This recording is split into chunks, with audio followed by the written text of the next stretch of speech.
Alors Caro, la semaine dernière, tu courais dans le froid, puis là tu es venu en Guadeloupe courir dans le chaud, non entraîné. Ça a été quoi pour toi cette course-là? Ça a été en fait une bonne claque dans la face parce que je te dirais que j'approchais la course d'une façon assez confiante. En même temps, je me disais bon, je suis prête pour un 154, tout ça. Et non, je pense que je l'étais pas.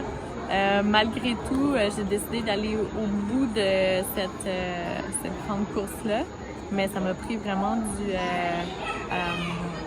beaucoup d'introspection. Je pense que je suis restée à un ravitaillement pendant environ 1 heure à penser à ce que je faisais pour la suite.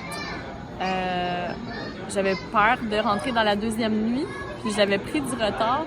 Donc, je savais que j'allais devoir affronter 2 nuits consécutives sans dormir.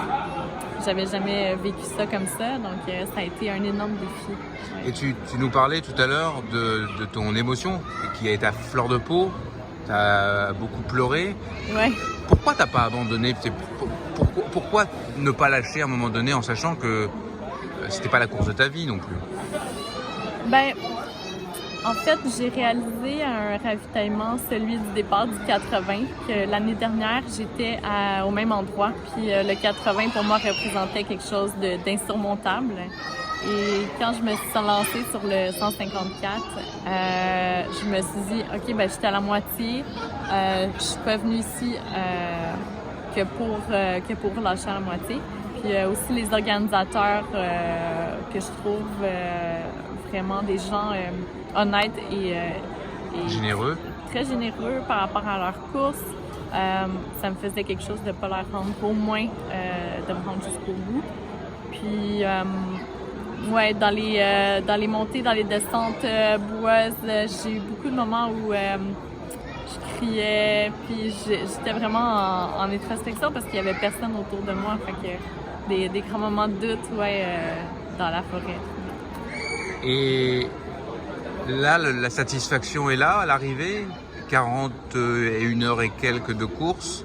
C'est quoi qui domine, à part la fatigue, parce que tu es très fatigué, mais c'est quoi qui domine? C'est un sentiment d'énorme satisfaction? Je me rappelle avoir vu Florent Biguin arriver l'année dernière, le matin.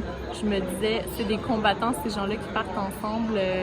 Je pense que l'année dernière, ils étaient 30 à faire le 154.